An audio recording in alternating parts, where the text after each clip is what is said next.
Entre mai et juillet 2024, la Russie a subi un nombre stupéfiant de 70 000 victimes, près de 1000 morts et blessés chaque jour, selon le ministère de la Défense du Royaume-Uni. Ce taux alarmant de pertes a conduit les analystes à réviser leurs prévisions, suggérant que la Russie pourrait faire face à jusqu'à 1 500 000 victimes avant la fin de la guerre. Mais combien d'autres soldats la Russie perdra-t-elle dans son soi-disant opération militaire spéciale? Et quelles sont les implications à long terme pour l'armée et le gouvernement russe? Dans cette vidéo, nous explorerons ces chiffres en hausse, et nous entendrons le nouveau chef de l'armée britannique, qui a fait des prédictions surprenantes sur ce qui nous attend. Le 23 juillet, lors de la conférence annuelle sur la guerre terrestre du Royal United Services Institute, le nouveau chef d'état-major de l'armée britannique, le général Sorley Walker, a prononcé ses premières remarques importantes depuis sa prise de commandement. Dans ses commentaires sur l'Ukraine, Walker a mentionné que les objectifs de la Russie avaient, en tout sauf en nom, dévié d'une prise de contrôle totale du pays, ou d'un renversement du gouvernement post-Euromaïdan à Kiev. Il affirme plutôt que Moscou cherche désormais à contrôler entièrement les 4 zones qu'elle prétend avoir annexées en 2022, les oblasts de Kherson, Donetsk, Luhansk et Zaporijia. Cependant, il a dit qu'au rythme actuel d'attrition, la Russie mettrait 5 ans pour atteindre cet objectif. S'ils continuent comme ils le font, il faudrait probablement aux Russes 5 ans pour se frayer un chemin vers leurs objectifs minimaux des 4 oblasts. Dans cette optique, nous pouvons donc nous attendre à une chose. La Russie s'apprête à subir des pertes stupéfiantes dans sa tentative de soumettre uniquement la partie est de l'Ukraine. Le total final pour ces 4 territoires seulement sera un chiffre qui n'a pas été vu depuis la Seconde Guerre mondiale. À partir de 24 juillet 2024, les sources britanniques estiment que la Russie a subi 550 000 pertes totales sur près de 2 ans et demi. Bien que ces pertes ne soient que de Tchédna, j'ai choisi que des estimations, car la Russie est moins qu'honnête sur ses pertes. Il y a quelques autres bonnes raisons de penser que son nombre de morts et de blessés augmente et va gonfler dans la période mentionnée par le général Walker. La première raison de penser que la Russie subira beaucoup plus de pertes dans les années à venir est due à un changement de posture de l'armée ukrainienne. Ses dirigeants ont tacitement reconnu que leur pays est en guerre d'usure et qu'il ne vaincra pas la Russie dans une campagne décisive. Malgré les revers subis lors de l'offensive de Zaporijia l'an dernier, l'Ukraine s'est regroupée et recentrée.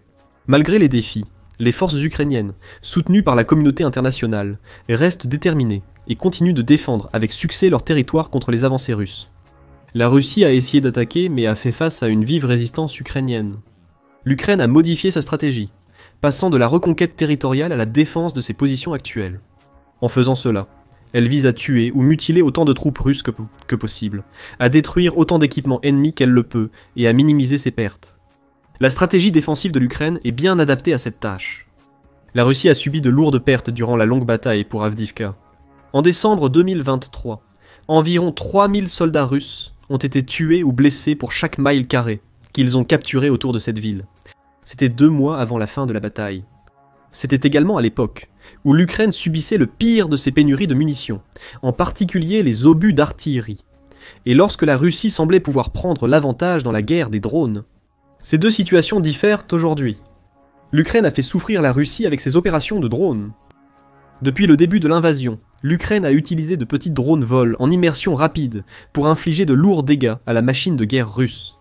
Selon les responsables ukrainiens, ces armes sont désormais essentielles pour l'effort de guerre de leur pays.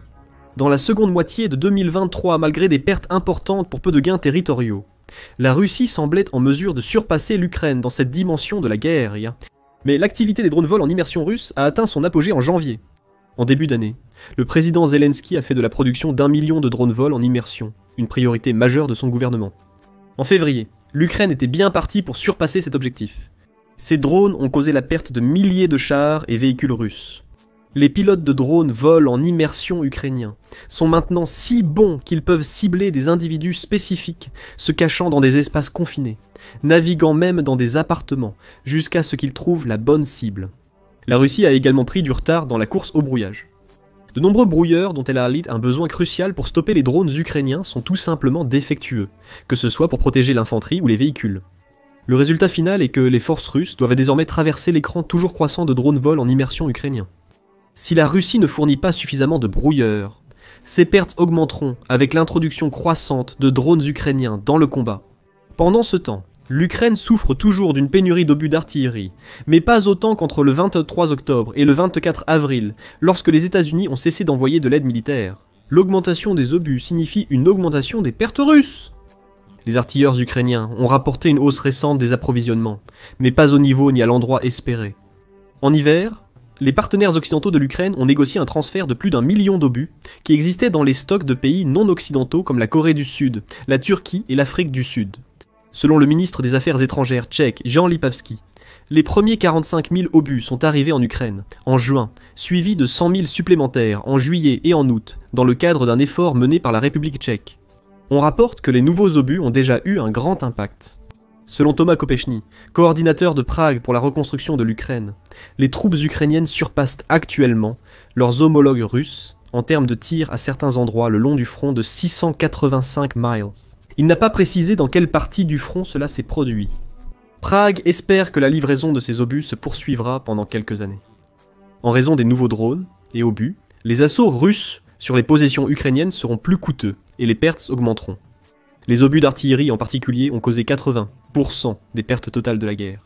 Avec l'affaiblissement de l'avantage militaire de la Russie, ces pertes s'accentueront inévitablement. Les tendances de recrutement russe et les réponses sur le champ de bataille suggèrent aussi que Moscou anticipe une hausse des pertes. En juin, Poutine a affirmé que 700 000 soldats russes combattaient en Ukraine. Mais malgré sa grande taille et le taux d'attrition élevé, cela ne suffira probablement pas à atteindre les objectifs du Kremlin. Il y a de nombreux signes que Poutine est désespéré pour des troupes. En juillet, l'armée russe a presque doublé sa prime à l'engagement, la faisant passer à 22 000 $ par rapport à celle en vigueur fin 2023. La nouvelle prime, en plus du salaire et des avantages, équivaut à environ 60 750 $ par an, bien que le montant puisse varier selon la région. Ces avantages sont similaires à ceux de nombreux postes dans l'armée américaine. La nouvelle structure de rémunération est désormais plus lucrative que de nombreux autres emplois en Russie, même dans le secteur crucial du pétrole et du gaz. Les travailleurs de ce domaine seraient payés entre 1375 et 1460 par mois, selon la source. Les entreprises privées russes peinent à concurrencer les nouveaux salaires de l'armée. Les récompenses accrues pour le service militaire attirent plus de recrues russes, mais nuisent à l'économie globale. Le secteur énergétique, de loin le plus important en Russie, a maintenu son économie à flot malgré les sanctions internationales. Les ressources déversées dans la guerre créent cependant maintenant des pénuries de personnel dans le secteur de l'énergie et dans d'autres parties vitales de l'économie russe. L'augmentation des paiements, alors que les pertes russes s'accumulent, est un signe de désespoir pour obtenir plus de troupes.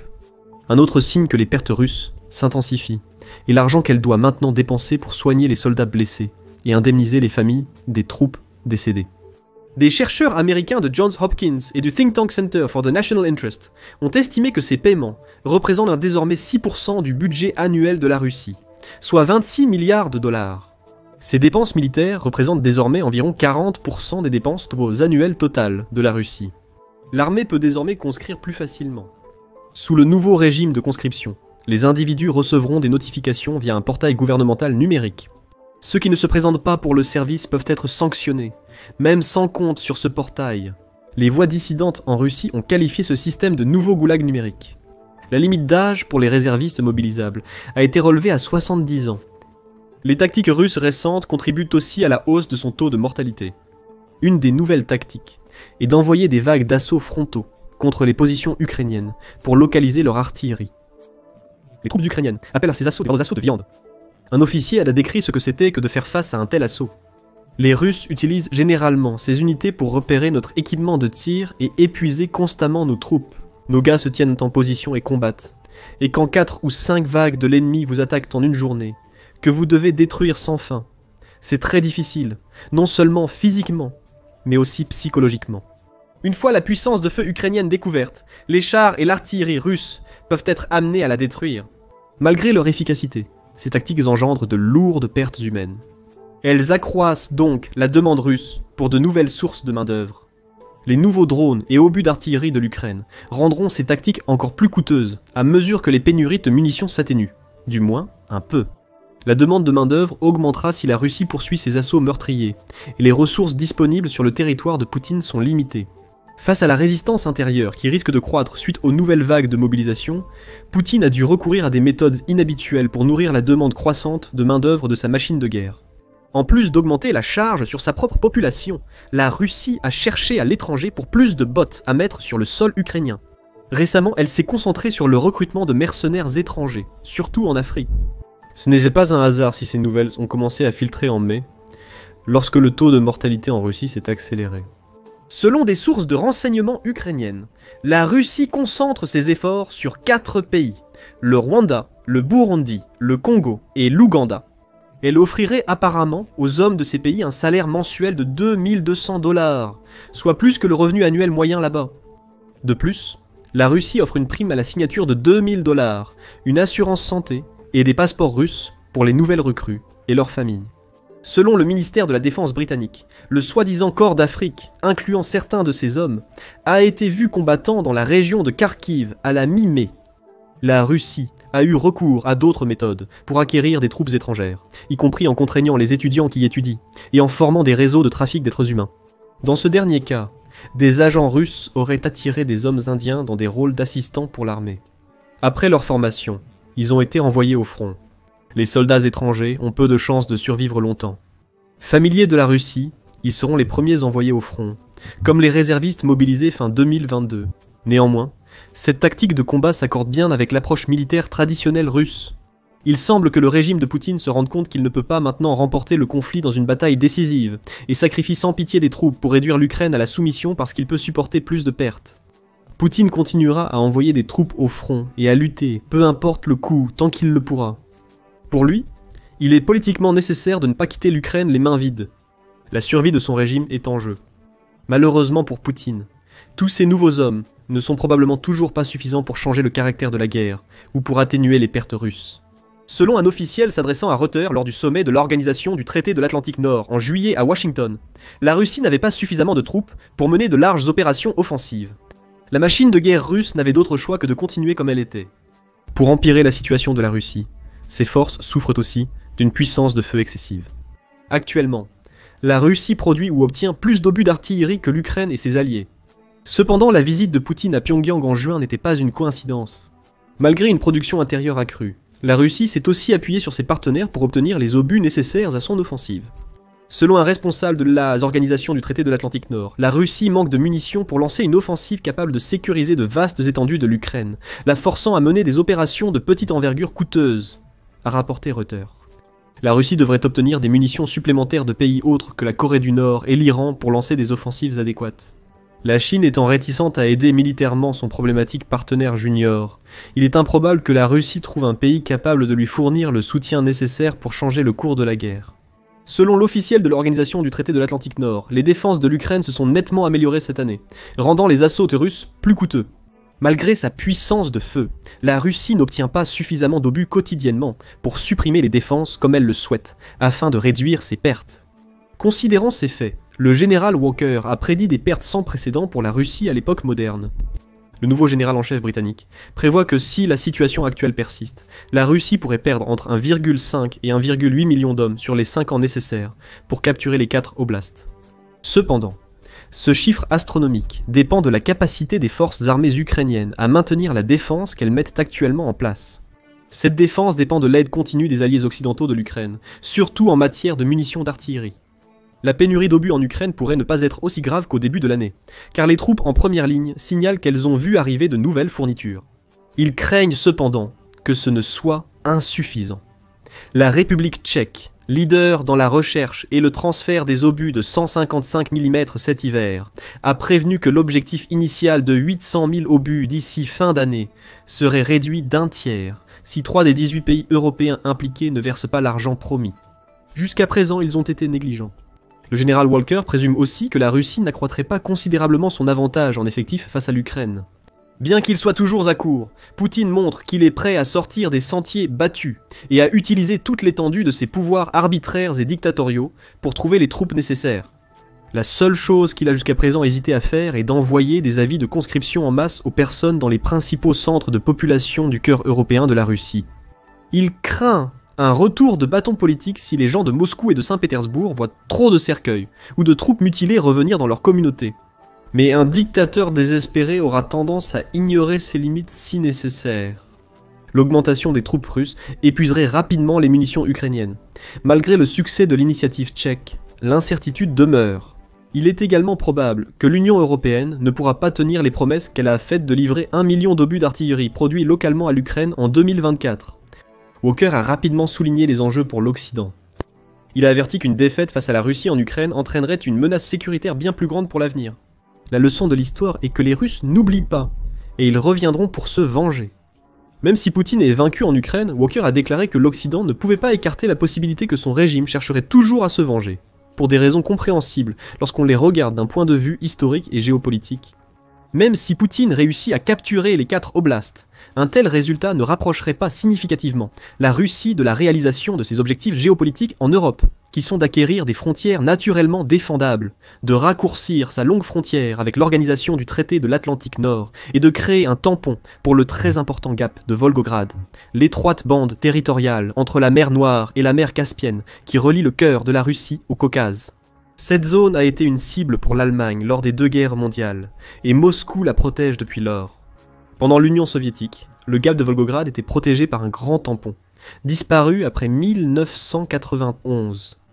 L'invasion russe de l'Ukraine visait principalement à rétablir la protection territoriale dont elle bénéficiait à l'ère soviétique.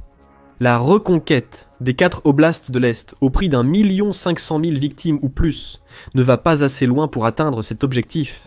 C'est plus une humiliante victoire à la Pyrrhus qu'autre chose. Le désir de vengeance a été naturel dans de telles situations. Pour ces motifs, Walker a prévenu que le Royaume-Uni devrait se préparer à une guerre de haute intensité d'ici 3 ans. Il a supposé qu'en 2027, 3 menaces pour l'Occident pourraient converger. Il s'agirait de l'agression russe en Europe de l'Est, d'une invasion chinoise de Taïwan et des ambitions nucléaires iraniennes. La Corée du Nord est un défi sécuritaire supplémentaire pour l'Occident et ses alliés asiatiques. Selon le général Walker, ces 4 puissances établissent de plus en plus une relation transactionnelle mutuelle et s'entraideraient probablement en cas de difficulté de l'une d'entre elles. Walker a conclu qu'entre 2027 et 2028, cette convergence pourrait atteindre une singularité, réduisant considérablement la capacité à traiter les problèmes isolément. Un problème dans un domaine pourrait en déclencher un autre, créant ainsi un problème mondial perçu différemment à travers le monde. Le pronostic de Walker est un rappel que l'Occident fait face à un groupe déterminé de dictateurs qui se soucient peu de leur propre peuple et sont prêts à subir d'énormes pertes si cela signifie augmenter leur pouvoir. La volonté de Poutine de prendre en charge 1,5 million de victimes en Ukraine le prouve amplement. Pour un dictateur incapable de gagner autrement, c'est une pratique courante. Que pensez-vous de l'état de la guerre en Ukraine? Les prévisions de perte du général Walker vont-elles se réaliser? La menace en Ukraine va-t-elle s'associer aux menaces ailleurs, alors que la Russie s'allie avec la Chine, la Corée du Nord et l'Iran? N'oubliez pas de nous le faire savoir dans les commentaires. De plus, n'oubliez pas de cliquer sur le bouton « J'aime » et de vous abonner pour plus d'analyses militaires de la part d'experts militaires.